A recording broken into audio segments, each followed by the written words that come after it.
Hey everyone, Leslie Rice here, creator of Terra Obscura, with a few announcements. First up, as you've noticed, this episode has been a long time in coming. Partly I'd like to take a moment to apologize for that, but also to offer a word of explanation. You see, back when I first got started on this show, I was a few years out of college, and my real passion was writing screenplays. I was pretty good at it, too. Some got sent out for scouting, others were actually optioned for 6 months.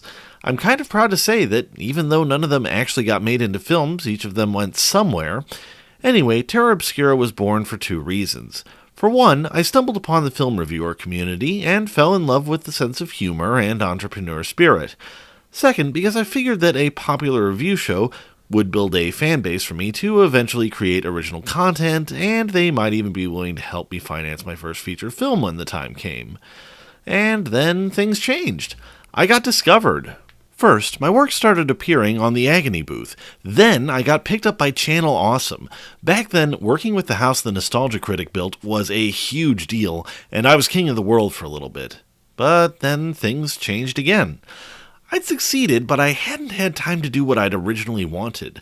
I was spending so much time creating Terra Obscura that, while my notebooks were filled with outlines for scripts, I wasn't actually writing any of them. So I turned my attention to another medium, podcasting. I had some original ideas and an exciting format in mind, and lo and behold, The Signal, a horror fiction podcast, was born. The Silver Bolo awarded live on air during one of the most anticipated episodes of The Last Drive-In ever, and from there I kind of went nuts. A Twitch channel, a tabletop RPG, hell, I'm even putting together a comic book once I've finished brushing up my artistic skills. My point is this: while Terra Obscura is near and dear to my heart, I feel that I've got more to offer the world of horror. The Silver Bolo thing showed me that I can do more than comment on other people's work, not that that's a bad thing. I want to create something bigger than myself, something that will outlast me and maybe, God help me if I'm overstepping myself, make a difference in the larger world of horror. So while Terra Obscura will continue, I've decided to refocus my work schedule, and I figured this would be a good place to explain exactly what I've got planned for the future. Going forward, my work schedule is going to involve completing a season of one project before moving on to the next. So, as far as Terra Obscura is concerned, we will be finishing out the Friday the 13th series first. We've got 3 movies to go, counting today's episode, and I'll be concentrating on that before anything else. Hopefully, by giving these episodes my all and putting everything else aside, they'll be the best quality possible. I'm also going to be trying 1 or 2 new things as far as format, so we're going to be getting just a little experimental. After that, I'll be turning my attention to the second half of The Signal's first season. We've got episode 5 almost in the bag, and after that there will be 5 more main episodes in season 1 and 4 to 5 interim episodes. Once that's complete, I'm going to take some time to revamp Twitch of the Death Nerd. While what I had was decent, it was nowhere near the full-on horror program I originally envisioned. Once it's been developed a bit more, I'm hoping we can have segments not just for gaming, but for horror fiction, short films, and even for some actual plays on horror RPGs. Is that too ambitious? Probably, but one thing I've discovered is that if you want to make something worth watching, always aim high. Even if you fall short, you'll wind up with something pretty cool. From there, I'll be putting the finishing touches on the alpha test of my tabletop horror RPG, Tainted Worlds. I've actually got a full mechanical system and sourcebook written out, and right now I'm just doing some fine-tuning before I take it on the road for some playtests. I'll be making an announcement when it's ready to go, so keep your eyes open for that. And lastly, my latest project. While creating a film is not only a ton of hard work, but also expensive as fuck if you want something that resembles an actual movie, I've decided an interesting stepping stone might be to explore the world of sequential art. To that point, I'm going to attempt to create a series of horror comics, or at a bare minimum, at least one. I know what you're thinking, a lot of these plans are huge, and trying to accomplish them by myself just makes it an even bigger task. But here's the thing. The last few years have been tough. Between a divorce and a few losses that have swept my life out from under me, my brush with COVID and the isolation of the pandemic, I've questioned whether to continue any of my shows or not. There have been times when I considered laying it all down, throwing in the towel, and just accepting a life of mediocrity. But I've turned my back on that. I want to be something more, and that's not going to happen without putting in the work. So thanks for being with me so far, and I hope you like the rest of the journey too. In the meantime, enjoy the show. Fear Fan, signing out.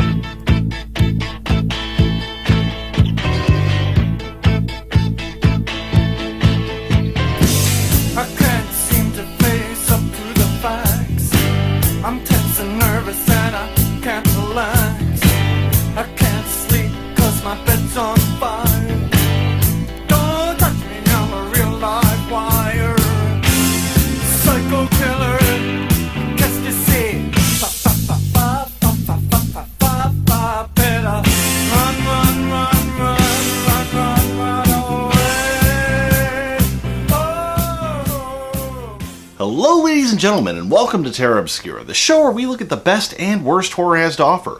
I'm your host, the Fear Fan, and thank you once again for tuning in. As I've promised, we are back, and thankfully, this time you won't have to wait around another year and a half to see what happens next. Although, given what happened last time, I can't say that I'd blame you if you haven't stuck around. After all, who wants to sit through the seemingly endless ninth entry of a beloved series where the main character looks different than usual, the format has changed, and what you waited for ultimately doesn't live up to the high bar that you set for yourself? Yep, thank God we don't have to worry about those kinds of changes around here. Anyway, with Jason Goes to Hell in the can in every metaphorical sense, that leaves us with just one more entry in the main series, the 10th film, Jason X. In the wake of Jason Goes to Hell, New Line was left with two things: a heavily divided fanbase and a perfect setup for the epic Freddy vs. Jason smackdown that had been in the works since Part 6 had wrapped. Unfortunately, the script, director, and casting were all in constant flux, the entire project a practically Krugerian nightmare itself. Executives were left with an interesting conundrum. Jason was, by this point, a classic horror monster, on a par with the Universal legends in the good old days. He'd defined a generation of Fright fans and still made respectable bank at the box office, even when he was in all of 5 minutes of a movie. Should they leave Jason in the nether realms until they could resurrect Freddy vs. Jason from its own personal development hell, or should they squat down and push out one more project in the interim to keep America's favorite mama's boy in the spotlight? As if there was any question, immediately New Line's flinty-eyed pack of executives began casting lines out for any idea that they possibly could. But how do you follow up what was billed as the ultimate and final Jason Voorhees experience? Some sort of prequel? A film set in hell that would further the twisted mythology that they had tried so desperately to craft in the previous movie? Whatever they made, surely they need to take into account the massive tease of Jason finally meeting Freddy at the end of the last movie. Who am I kidding? They just shot that bitch into space. Ah, space, the final frontier, where no one can hear you scream, but everyone can definitely get the message that you are completely dead-ass out of ideas. Initially reluctant to set a film in space, given how well that worked out the 3 previous times someone did it before, it wasn't long before the scent of cold hard cash convinced the money men that the 4th time might be the charm. And although they may not have been exactly going where no franchise had gone before, there was a certain brilliance to sidestepping their sequel tease from the last movie by jumping past that unmade sequel and into the future. Provided, of course, that you ignore the fact that Jason being in the future means that Jason cannot possibly be destroyed when they finally make Freddy vs. Jason. Snake, what have you done? You've created a time paradox. And thus was birthed today's subject, Jason X. Wait. Isn't that a Roman numeral 10? Should this movie be called Jason 10? I don't think so. Alright, you're the Duke. And apart from because Duke said so, there is a solid reason that this movie is called Jason X rather than Friday the 13th Part 10, Jason Takes Uranus. It's the same reason that Part 9 was called Jason Goes to Hell. While New Line may have wrangled the rights for our favorite macabre machete madman, they couldn't quite get the rights for the Friday the 13th title from Paramount. Regardless, pre-production sped forward apace, with sets being constructed, crew being hired, and the finest actors Vancouver had to offer brought to bear because they just didn't have the budget to fly anyone else in. On their by definition expensive, special effects laden sci-fi slasher epic. Something tells me that their high concept was dangling just outside of their grasp. Anyway, in that same spirit of boldly going where we frankly can't afford to go, let's dive into Jason X. We begin in hell, a vast, empty space filled with nothing but hot air and...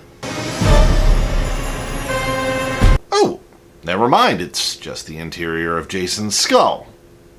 Huh. Actually, come to think of it, that explains a lot of things. Yes, that's right. Our film begins with a surprisingly awesome tour of Jason's insides. Not quite a series first after the autopsy and Jason's continuity goes to hell, but definitely a welcome change from seeing the insides of various teenagers.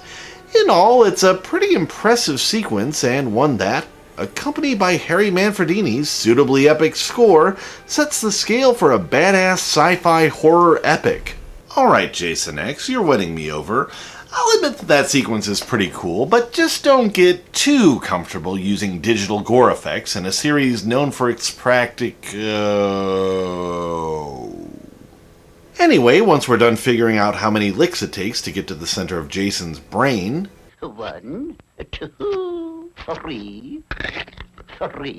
We find that Jason has somehow been inexplicably resurrected after the final Friday, captured by the government and kept in the safest possible spot, a dark room with lots of pillars to hide behind on his home turf of Crystal Lake. And what vast and impressive security measures have been put in place to guard this immortal evil that has, as we'll discover later in the movie, killed literally hundreds of people by this point? Let's take a look. It appears that the Crystal Lake Research Facility consists of the finest underground parking garage our tax dollars can buy, some rusty old padlocks and chains, a single concrete machine gun nest, and one inept guard. Wow. Are you sure you don't want to just put him on the honor system? What the hell year did this take place? What cheapskate administration decided to slash our budget for our immortal serial killer defense funding? Thanks, Obama. Anyway, despite the fact that they can't even afford a prison jumpsuit to put him in, or someone to take his fucking mask off, they can apparently spare enough money for a single shitty torn up blanket, so our intrepid redshirt can pull the classic military blunder of throw a blanket over it and it doesn't exist. Of course, while Private Ricky displays his lack of object permanence, we're treated to a very special guest. What are you doing here? I'm taking the specimen. That's right, famed horror director David Cronenberg has arrived in a rare acting appearance to ship Jason off to a facility where their budget is presumably more than whatever we didn't use for that opening sequence. It would seem that Jason is now not actually a demonic hellspawn brought into this world via Necronomicon that needs to stuff himself up a relative's gooch to be shat back into existence wholly formed, but rather a genetic freak who has a quote-unquote unique ability to regenerate lost and damaged tissue. Well, so much for moving it into the future to preserve the continuity between Jason Goes to Hell and Freddy vs. Jason. You know, part of me wants to be mad, but the other part of me is pointing out that the sooner we forget everything that happened in Jason Goes to Hell, the better off we'll be. And hey, while this may not be the world's greatest continuity shift, at least we've got one of the greatest directors of sci-fi horror to usher in the transition. Sadly, before he can transfer Jason to a much better movie, the completely expected happens, and we're treated to a brief commentary on how Jason X regards other better movies. Leaving behind his newly made Cronin kebab, he decides that it's time for his favorite game, Stalk the Hottie.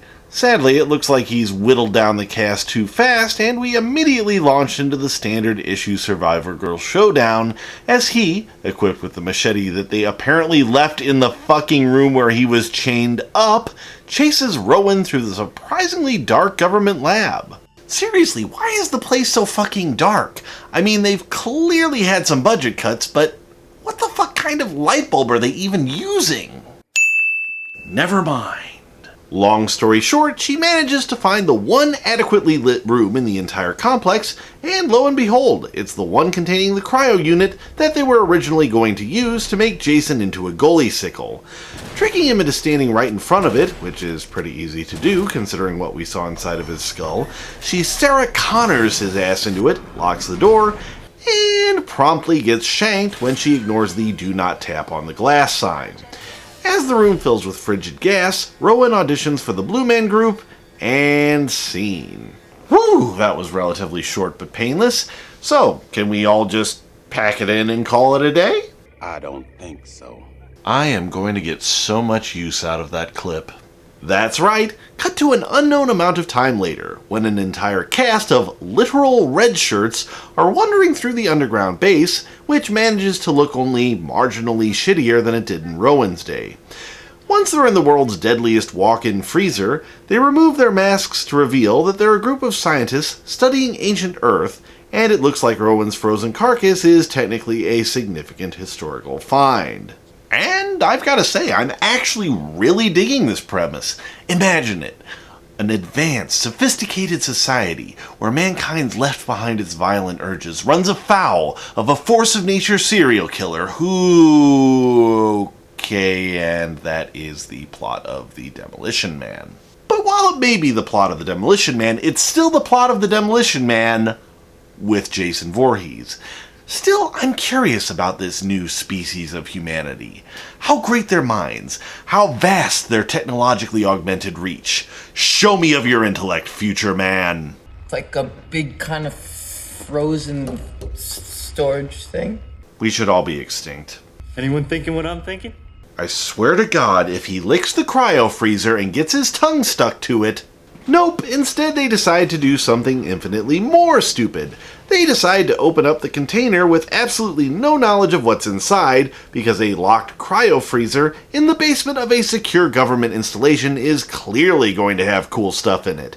As it turns out, this is actually a teaching expedition meant to teach a group of students how to work in the field. Therefore, I can kind of forgive them for a certain level of dumbassery. Hey, it's not like anybody actually got themselves stuck to something like I was joking about. Of course, as they find Rowan left under some tubing like a sack of old barber hair, Captain Dipshit, who has the entirely too cool name of Azrael, decides to wander around, banging his mug hand against random objects to knock the offending cup loose. Oddly enough, he manages to succeed beyond his own wildest dreams, as he manages to lose not only the mug, but a few pounds of worthless idiot besides. Wow, it's not every day that you manage to lose your dignity, your right arm, and the only girlfriend you'll ever have, all in one slice. And by the way, we have our first digital gore effect in the franchise, ladies and gentlemen, and it's every bit as crappy and off-putting as it always is, straddling that weird line between realism and an obvious fake that never rings true. And speaking of the Uncanny Valley, meet KM, the relentlessly cheery fembot, who is quite frankly the only member of this gaggle of idiots I'd actually trust in an emergency. And while this is normally where I'd introduce all the cast and crew of the ship with all the fun little character moments used to define them, this film has kind of the opposite problem of Jason Goes to Hell. While Jason Goes to Hell focused on only 2 or 3 characters, here we not only have the students and teachers on the ground, but an entire crew aboard the ship. There's the pilot, who seems to like take off just a little too much. Lift off in 3, 2, 1. Yeah! An entire complement of Marines who are assigned to watch a school field trip? No, seriously, that apparently is the entirety of their mission here. Hey kids, remember when the Navy SEALs rode with you to the art museum on that field trip? The line for Starry Night got a lot shorter after that breach and clear, although the place did look a little bit more like Jackson Pollock after they got done. Usually I'd give you a brief bio on each of them, but they've all got the same ooh-rah attitude, are about as bland as an MRE, and are clearly here to pad the numbers when it's time to slice and dice. With one notable exception. Crutch, do you copy? Crutch, wake the hell up! Meet Brodsky, my unequivocal favorite character. To say why would be to give too much away, but let's just say that I'm deeply disappointed that the film isn't entirely about him. Of course, that's not saying a whole lot given his competition. Resuscitate the female. Female? Yeah. Ew, she's technically a corpse. Go back to jizzing yourself over the engines. I'm so lonely. Yeah, we can tell. Then there's Crutch, the ship's engineer. Crutch, do you read me? The unscrupulously enterprising Professor Lowe. You think you can bring it back?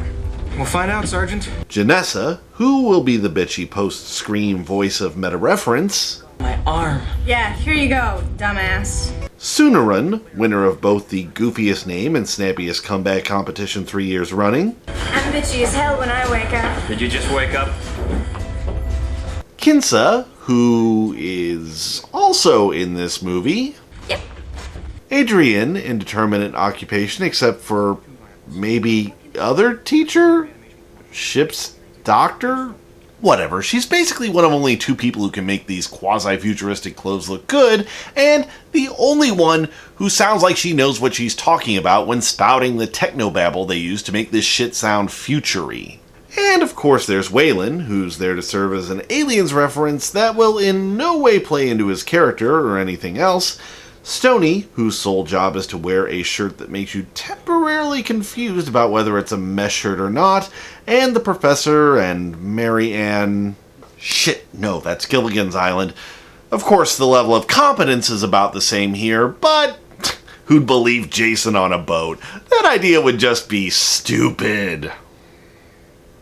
As they put Humpty Dumbass back together again, we learn that not only do the morons of tomorrow have incredible nanotechnology, but that apparently the more attractive you are, the more naked you need to be in order for it to function.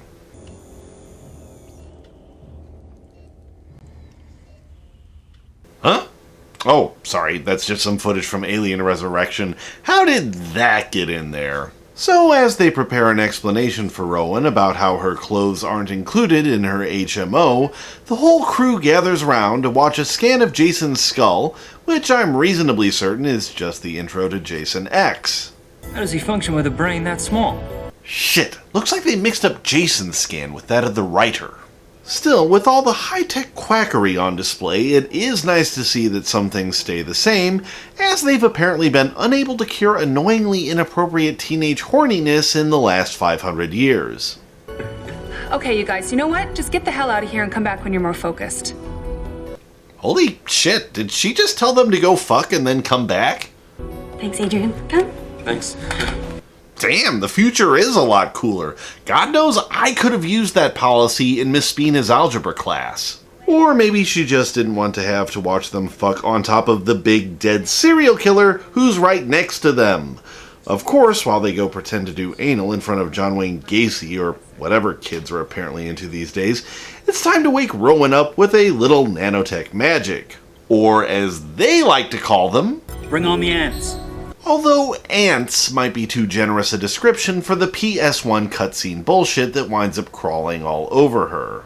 The only terrible CGI animation, called Ants, that I'll tolerate stars Woody Allen, thank you very much. Back in practical effects land, Adrian scoops out one of Jason's eyeballs for shits and giggles. If she eats that thing and goes stomping around the ship pretending to be Jason for the next 90% of the movie, I am done with this franchise. Nah, she just flash freezes it in Chekhov's vat of liquid nitrogen because what else are you gonna do with it? Back in the ant farm, I've gotta hand it to Rowan. She does have the appropriate reaction to being woken up naked and completely surrounded by strangers in a place she doesn't recognize. it seems like Dr. Lowe has a bit of a side business selling antiques from his ventures. And by antiques, I mean Rowan and Jason's dusty asses. We've hit the mother lode. 2 400-year-old frozen specimens. One well-preserved, the other one, are you ready for this? Up and walking around. Who gives a shit? Okay, as hilarious as that response is, I have to agree. No, really, I mean, Dr. Lowe is convinced that he's somehow going to make a massive amount of money from what? Selling a functional human being and a particularly ugly corpse? How? To who? Why? I mean, unless slavery is suddenly fucking legal again in 400 years, then how in the hell does he expect to turn a profit? Even if he did want to sell her illegally, then who would pay a fortune for a human being who's completely unremarkable except for the fact that they can maybe remember that one time that New Coke was a thing? Hell, her medical knowledge is literally hundreds of years out of date, and she probably can't even work one of their coffee makers without help. And here we hit one of the major problems with Jason X. If you want to deliver on a high concept, there has to be some believable way for that concept to exist. Instead, this film explains nothing and expects you to roll with it as it just gallops forward. Let's just have a quick list of some of the questions that this movie has raised so far.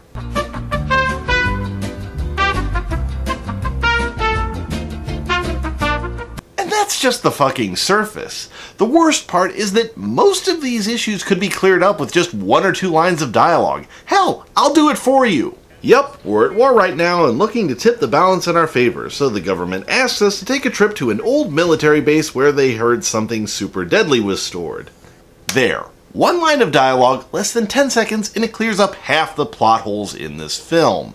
You know, there may be some exposition laying on the cutting room floor somewhere, but you can't judge a movie by what isn't in it, only by what's there. Of course, when our mysterious people broker hears that they've managed to lay hands on none other than Jason Voorhees, a legit documented serial killer and hellspawn, he's understandably more enthusiastic. The other viable is marked Voorhees. He killed nearly 200 people and simply disappeared without a trace. But to the right buyer, he could be worth a fortune. Yeah, but they took him out of the box and he's no longer mint condition, so that's gonna lower the value. Anyway, it actually does make sense that someone might pay big bucks for an immortal serial killer whose biology might hold the key to, well, frankly, what they can already do with their existing nanotechnology, but I'll let that slide. And right on time, it looks like Janessa is there to help celebrate. We need to talk about my midterm. That's not what calipers are for. You fail. Meanwhile, Jason's getting a much less enjoyable working over with medical equipment, and it's nice to see that effects-wise, he's looking a lot better than when we last saw his face in Part 8. Oof, what a horrifying and gruesome sight. What? Oh, no, I'm not talking about Jason. I mean Professor Lowe in a lacy negligee getting his titties twisted. And no, it's not what they're doing that bothers me, it's the fact that that color is completely wrong for him. Red would be much more fetching. Anyway, before we can see whether Purple Nurple here's final exam is going to be oral or proctological, we cut back to the lab where a fascinating discovery is taking place. Holy crap, Jason's full of thick, delicious maple syrup. That's weird, I didn't think that Ken Kersinger played him until Freddy vs. Jason. Oh, Canada! Alright, we're about half an hour in. We've got everybody about as established as they're going to get. We need something to wake Jason up. I know, how about a nip slip? Shit, not quite enough. Second base gets you a twitch. Third base gets his blood flowing. And a home run gets you the classic serial killer sit-up. Trust me, kids, 20 of those a day and you'll have a six-pack in no time. So, sufficiently horned up for a murder spree, Jason gets a little handsy.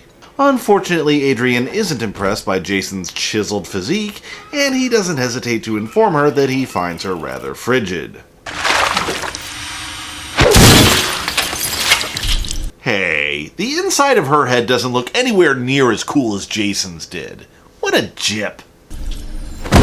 Speaking of getting screwed, Jason's apparently unable to pull yet another machete out of his ass, and winds up settling for a surgical machete? Also, I just want to say thank God that his super regenerative abilities apparently extend to his wardrobe. After all, she cut the straps for his mask earlier, but it's on there just fine now.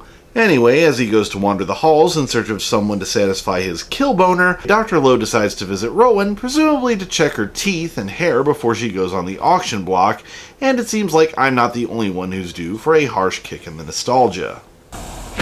Not much longer and we'll be at Earth 2. Earth 2?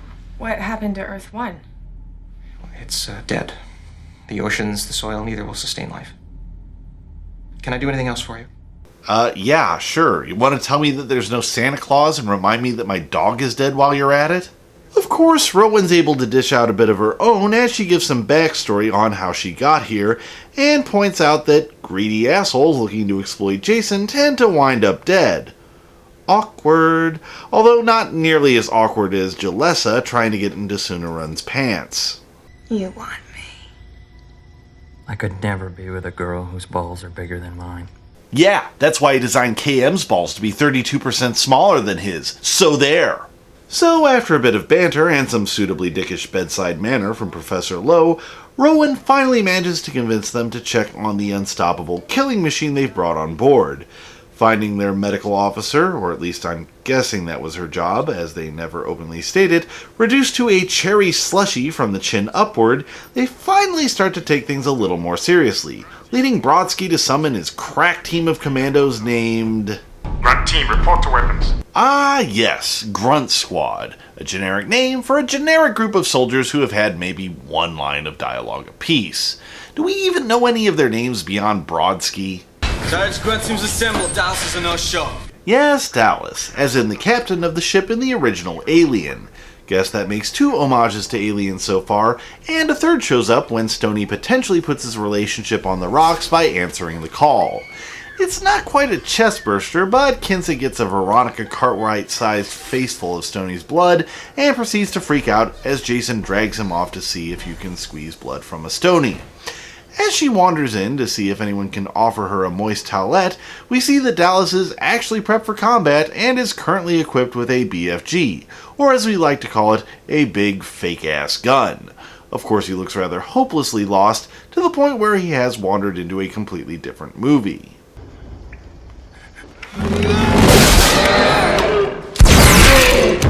Okay, we fucking get it. You guys saw Alien. A few references is fine, but you're starting to carry this a little bit far. Look, this is a film about a dangerous, perfectly adapted killer set loose aboard a spaceship by a greedy asshole who wants to turn a profit off of it, only to have it kill its way through unprotected civilians and space marines as they desperately try to figure out how to eliminate it or escape. See? Nothing alike! So, after a quick detour to rip off the ending of Men in Black instead, we see that Stone Cold Steve Austin here has teamed up with Stoned Baked Simp Azrael. Turns out that the two of them are playing this universe's equivalent of a holodeck simulation, but when Jason shows up, it's pretty clear that he, at least, is not playing around. That does not count as a kill. Yes, it does. Well, he ranked up, but I'm pretty sure that he's hacking. In every sense of the word. Speaking of cheating the system, Lowe fully embraces his inner weasel by trying to bribe Brodsky into backing off or trying to take Jason alive. All right, 100,000. 200. 5. 5. And while I've said that Brodsky is my favorite character, I haven't quite said why. What do we do when you find this guy? Well, I promised the doc we'd take him alive. So, after you blow him all to hell, put one on his leg so we can say we tried. There we go! See? A character with actual fucking character. Unlike the Grunt Squad, who are clearly there to do and die. Still, according to Sonoran, they may actually stand a chance. After all, they are an elite squad of military badasses.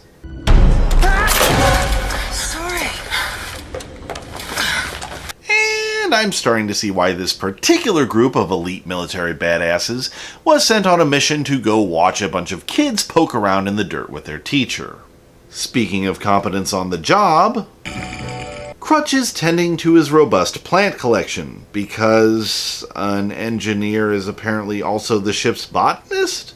Or is it just a hobby, or fuck it, there's plenty of other questions. For example, are objects in the mirror really closer than they appear? Yeah, I know, that face cream is really changing your complexion. Before Crutch can get hobbled, the Grunt Squad. Seriously, it sounds like a shitty mercenary version of Best Buy's Geek Squad. Shows up to blow the hell out of the killer Jason Goes to Hell style, with exactly the same results. By which I mean they completely fail to kill him, and a shitty movie happens after they try. What comes next is more or less exactly what you'd expect, especially if you've seen as many badly budgeted Alien knockoffs as I have. A bunch of space marines wandering around dozens of shipping containers, being dispatched in moderately creative ways. It's all fairly perfunctory, and even the film can't manage a swell in music during some of the deaths. And I've gotta say, a major part of the problem here is characterization. In previous movies, there really were no small roles. If you had a crazy old coot, he was played by an awesome character actor who raised the budget just by the sheer amount of scenery they chewed. They were outrageous characters that sometimes were more memorable than the main cast, like Ethel and Jr. Even if they didn't have amazing personalities that distinguished them, their death scenes were well executed enough to make them memorable. Here, it's pretty clear that they just wanted some extra meat to pad the body count. There's a painful lack of uniqueness, even for a series where, while the victims don't always get a spotlight, you can at least remember what they look and sound like.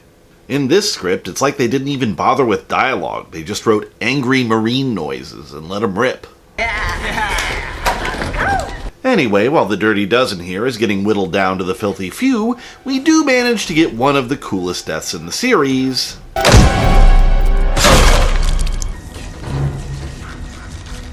Followed by one of the lamest.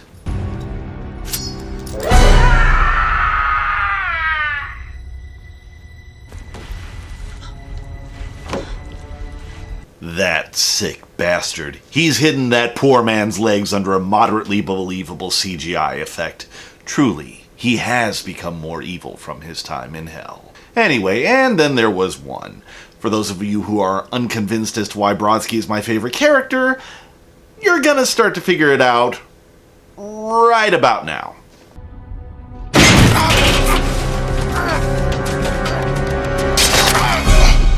It's gonna take more than a poke in the ribs to put down this old dog. Yeah, that ought to do it. Okay, it takes some serious sack to get taken out without landing a single hit on the bad guy, but still come off as more badass than he is. Anyway, gruntless, hopeless, and waiting for the next part of the plot to stagger along, they call up Low as the ship drops out of whatever hyperdrive analog this universe shit out. As they approach the massive space station where they can finally get some help, Mission Control reaches out to an ecstatic Low,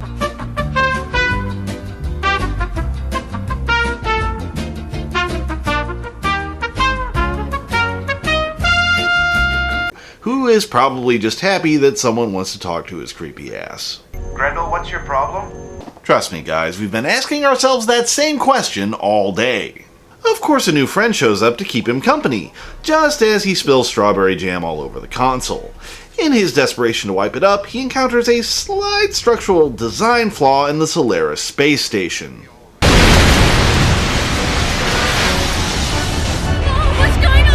Well, shit, who would have thought that sticking a giant glass dome over the top of your space station, despite the fact that there's literally nothing to look at but stars, would be a bad idea?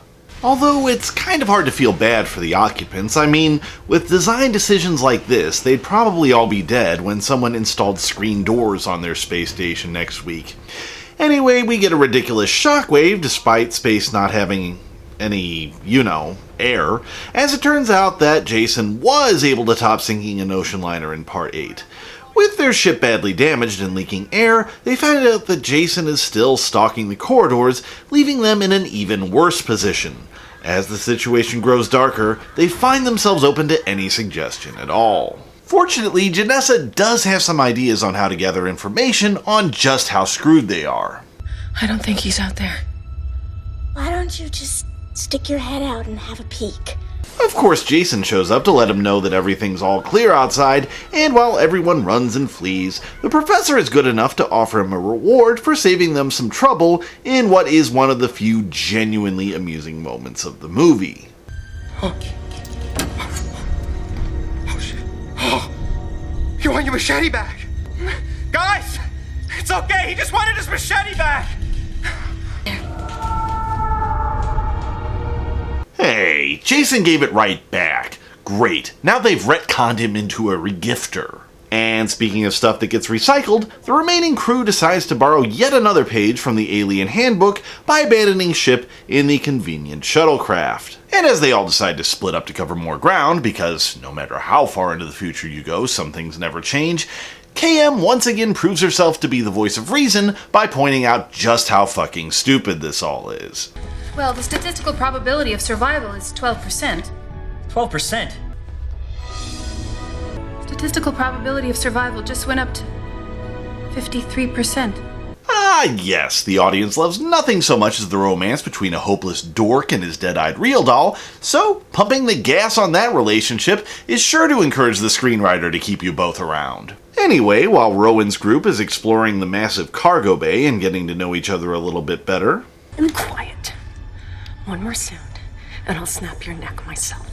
Wayland and Crutch find that Lowe's gone to pieces from being left alone, but luckily enough, Rowan finds a new friend. Yep, it looks like Brodsky has survived, although when Wayland finally gets down there to help move him, he's mysteriously disappeared. Oh, that's right. I think you're finally getting the picture. In order to kill Jason, he must become Jason. Brodsky, ski. Brodsky, ski. Of course, this leaves Crutch all by his lonesome, but before he can go as batty as Lowe, Jason shows up. Whoa! Oh shit, I got company here, people! Luckily, Crutch is a combat veteran of...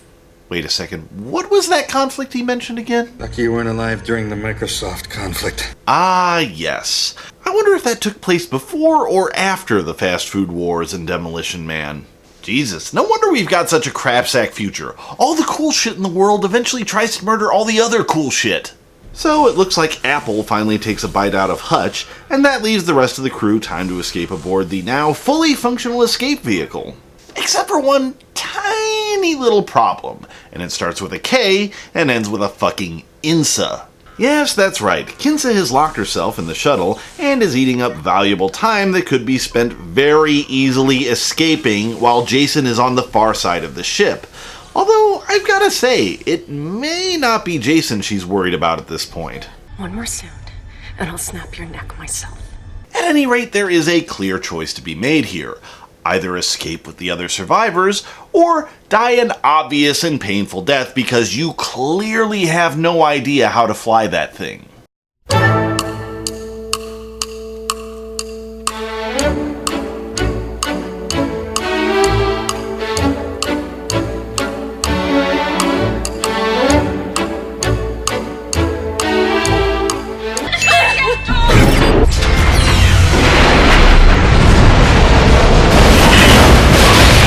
You know, if you were that desperate to get out of the movie, you could have just let Rowan kill you. So, drawn as always by the sounds of teenagers dying in stupid ways, Jason closes in for the kill. But never fear, because help is on the way. Hey, Slappy! Got a little something for you. Oh, wow. Gave her an upload. An upload? Yes, it appears that KM is now not only programmed as a stripogram, but also cocked, locked, and ready to die unceremoniously without doing a fucking thing. Alas, poor Lovebot, we hardly knew ye. Gotcha. Yep, that's right. It appears that Sunarun has reprogrammed KM not as an actual badass chick, but as his idea of what a badass chick would be like if he had ever talked to one. Needless to say, his perfect anime waifu comes equipped with more than just bargain basement dominatrix gear. She also has the following: pointlessly oversized and stylized weapons? Check. Ridiculous cartoon sound effects that follow each unnecessary flip and kick? Check.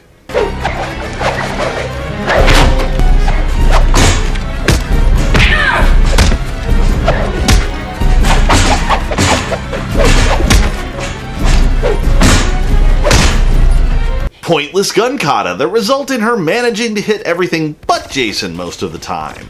Check.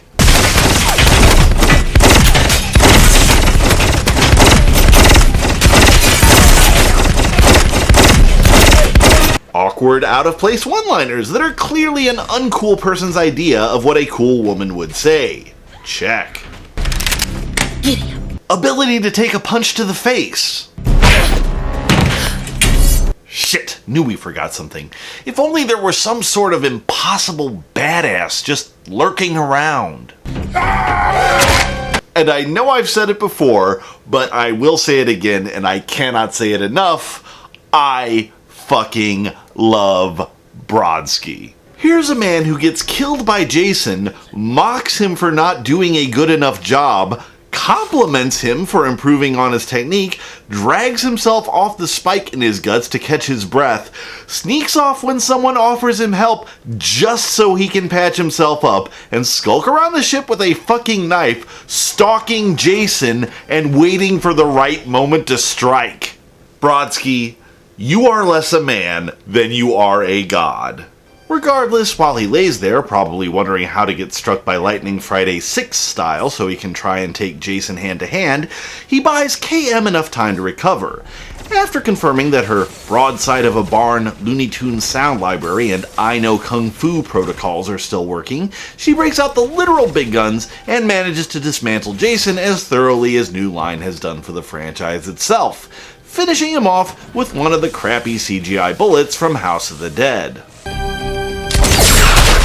Honestly, I know it's meant to be a cool end for the Jason we all know and love, but all I can think of is, why would he keep getting up over and over again instead of just laying there and playing dead like he has in the past? Guess it's a shame we're never going to see the cool, futuristic Jason that was on literally every poster and promised by the tagline, "Evil gets an upgrade." Anyway, now that our big bad has been reduced to a big stain on the floor, our heroes can simply chill out and admire Brodsky for a while, which, goddamn, who wouldn't?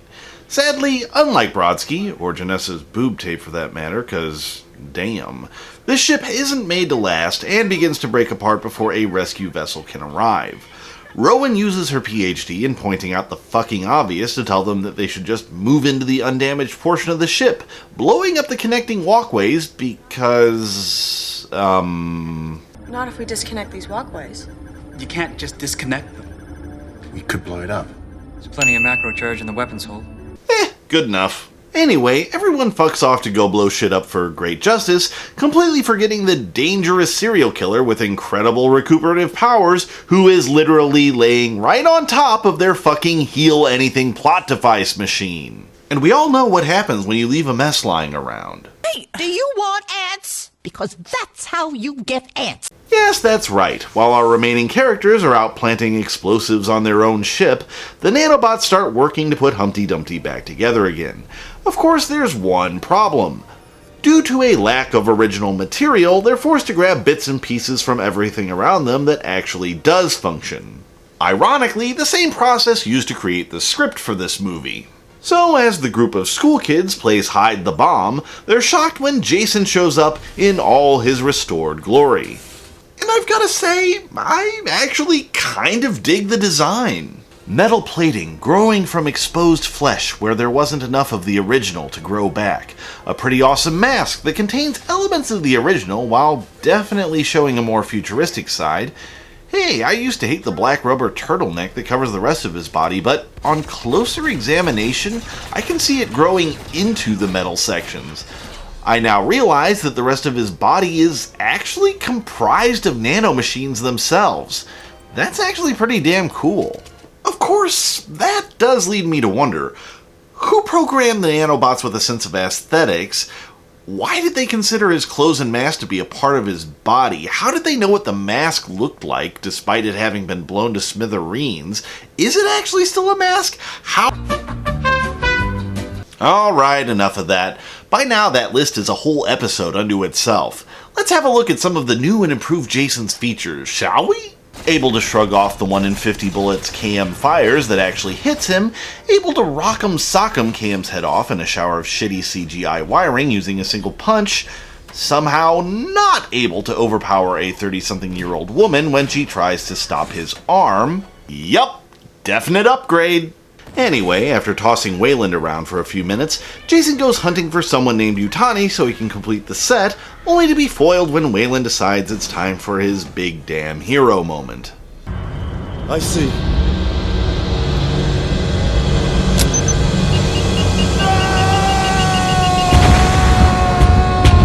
Oh, I'm sorry, got mixed up there again. That's actually the climax from Event Horizon. Here, let me put the original footage back in. Asshole!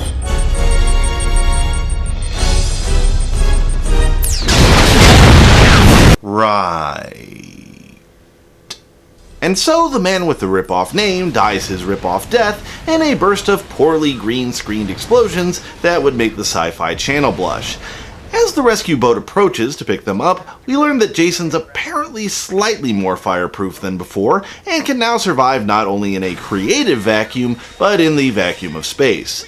Most of the crew is able to make it out of the room, but then have to turn back for Janessa, who...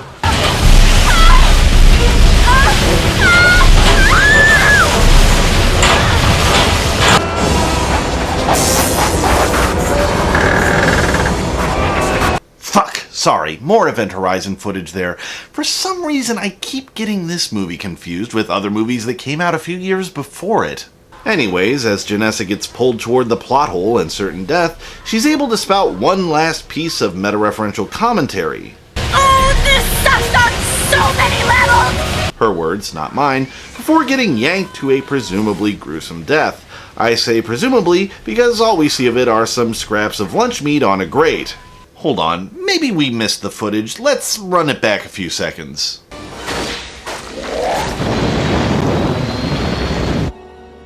Crap, sorry, that's Alien Resurrection again.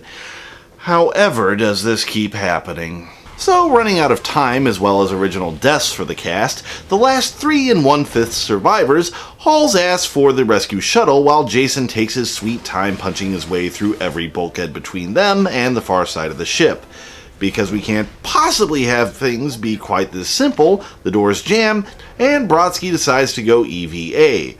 While he tries to fix the RGB lighting on their PC, Sun decides that the best way to keep them all alive is to keep Jason occupied with what, I'll personally admit, is actually a pretty inspired stroke of genius, and quite possibly the only reason to watch this entry more than once.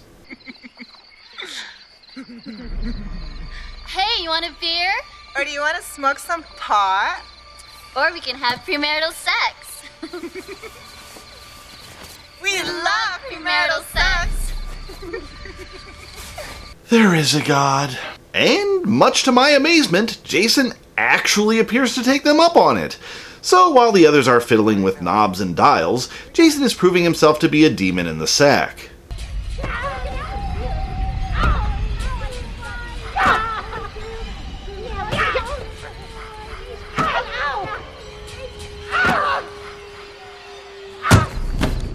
Thank God, finally, a kill that doesn't rip off another sci-fi movie. Mostly because it's ripping off another little-known horror film called Friday the 13th Part 7. Fuck, the movie's cannibalizing its own franchise. Let's sprint to the finish. Anyway, Brodsky finally gets the door open, and Rowan and Sun make it to the escape pod while Jason gets sick of playing Pound the Floozy and pursues. After sending Rowan back for KM, because, let's face it, that's the only way Sun's getting any head, it looks like Jason will finally have their number. Right up until...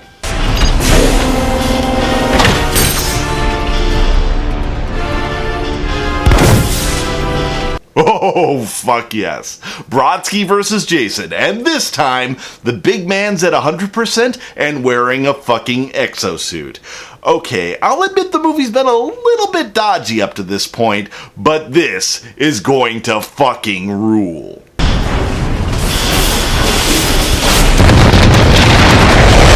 Well, you know, movie, I know you've stolen just about everything else from other sci-fi horror movies, but did you have to steal your ending from Dracula fucking 3000? So, as the ship speeds away from the exploding wreck, we see Jason hilariously drifting towards them with machete drawn. You've got to be kidding me. Yeah, it's a pretty shitty special effect. Moving on. Luckily, Brodsky's apparently ready for round fucking 3 and rides that son of a bitch toward the planet like Slim Pickens on an atom bomb, donkey punching him all the way because that's how you make a goddamn man.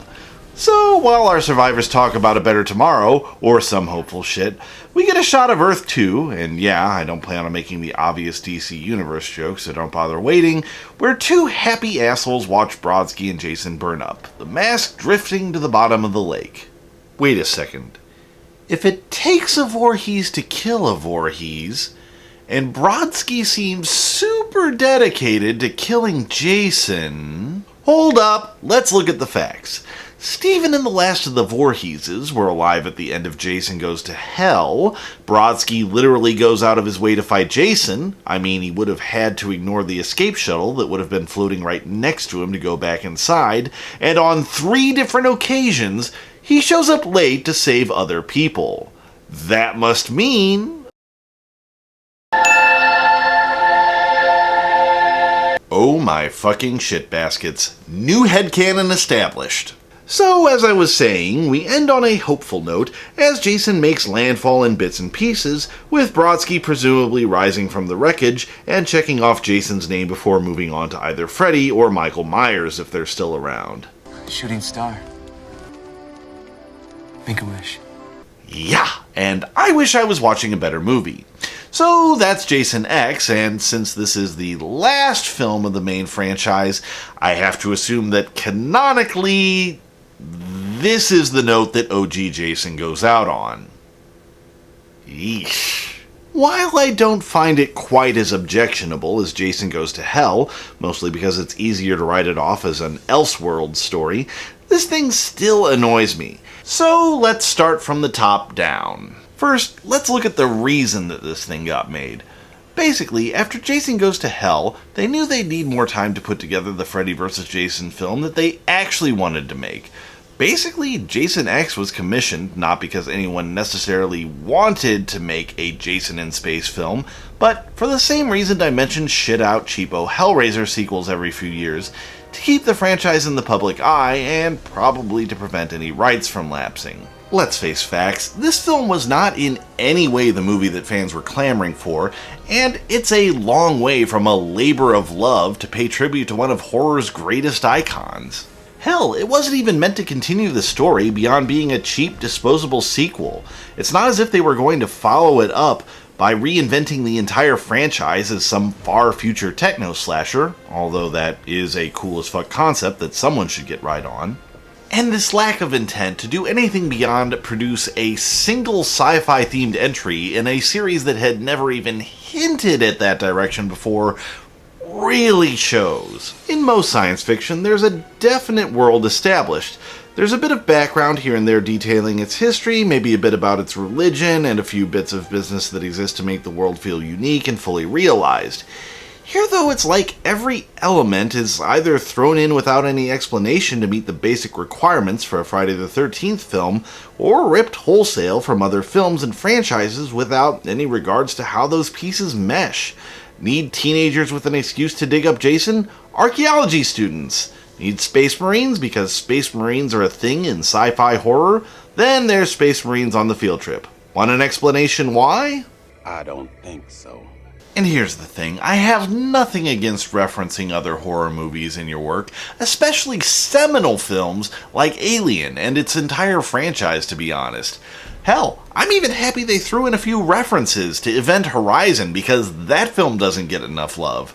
But there comes a certain point where you stop including small, loving references to things that you enjoyed, and it becomes something a lot worse. The visual and overt references to other movies are so thick in this film that it feels like the people who made it knew there was nothing under the surface, so they just threw in whatever they could lay their hands on to cover up that they didn't really know or care how their own universe worked. And on one hand, I know it shouldn't bug me, and that the Friday the 13th movies have always been more about fun than about any sort of intense world building, Jason Goes to Hell notwithstanding, but I can't shake the feeling that if this film had been made about any other character other than Jason Voorhees, it probably would have been forgotten about 5 minutes after it was made. As for their future aesthetic, it's not awful, but it does feel slightly generic.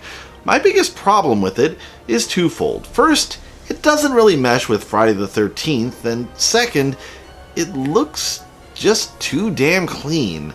I'm not saying that every single sci-fi film in the universe needs to look like a run-down engine compartment, but why not look at Star Trek by comparison? Those shows and films all have a fairly clean aesthetic, but the compartments still looked lived in. Here, every single room has that weird, sterile, disconnected from human contact vibe that you only seem to get in show houses for subdivisions or those weird little display apartments in IKEA. It feels like someone walked into an Apple store and said, "Yup, bright colors and light on every surface. Jason Voorhees would be real scary in here." And I mention light for a reason. Horror is about the unknown, first and foremost. Even when you know what's after you, it's still frightening when you're in the dark, surrounded by objects that could conceal whatever monster is after you. By contrast, literally every single room in the ship is brightly lit from every angle, with one notable exception. Jason spends almost the entire film center frame completely lit from head to toe. Hell, even when the ship's been literally 2/3 destroyed, the lights don't do so much as flicker for more than 5 seconds. Remember the suspense of the original films, when Jason was just a presence, hidden in the background, mounting tension as he stalked our characters while they slowly became more and more aware that something was wrong. This film sure as fuck doesn't. I mean, if you're going to rip off Alien, at least take 1 or 2 lessons on how they presented their creature there. If a filmmaker can be said to have natural enemies, they are undoubtedly named budget and time. Friday the 13th has always been a low-budget proposition. Give a guy a hockey mask, get a group of FX gore gurus, and set them loose in the woods. Sci-fi, by contrast, is an expensive proposition. Every aspect of the world needs to be either rebuilt from the ground up or redressed to echo the new reality that you're creating. Even if it's a world not too different from your own, you're looking at way more than blood and latex for special effects and a lot more money poured into the environment. Jason X was created on a budget of $11 million. That's literally the same estimated budget of the film it loves to rip off so much, Alien. And keep in mind, that's $11 million in $1979. Want to know how that $11 million stacks up against Jason X's contemporaries? 1997, just a few years before this was released, Alien Resurrection was made for $75 million, and the slightly lower but still excellent Event Horizon was made for a more modest $60 million. When viewed from that perspective, you can kind of see why they were trying to keep the lighting and camera setups as simple as possible. It wasn't because they didn't know what they were doing, it's because they probably couldn't afford to do a whole hell of a lot more than that. But that kind of brings me back to something I was saying in the intro. Sometimes, if you can't afford to do something right, and don't have the leeway to bend the rules enough to pull it off anyway, then maybe you shouldn't do it. The end result is that it feels like a direct-to-video or made-for-TV sequel that somehow got released into theaters. For the most part, critics and audiences agreed, but Jason X made its budget back, and only about $6 million past it. While breaking even, and then a little, may not be awful, it's still a long way away from the box office juggernaut that Jason was in his heyday. That said, it actually was a bit more of a success across the pond in Europe. After a bit of consideration, I'm pretty sure it has something to do with the international love and acceptance for shows like Doctor Who and Red Dwarf, where there's always a satirical edge and you don't need quite the verisimilitude that American audiences always seem to clamor for. In the end, there are two things that inspire the occasional second watch for this film. Number one being Brodsky, and number two being... We love premarital sex! Exactly. And so, that's it. Nothing left to separate me from Freddy vs. Jason. Well, except... I did review the remake of A Nightmare on Elm Street first too, didn't I? Anyway, that's all we've got time for today. Till next time, this is the Fear Fan, signing out.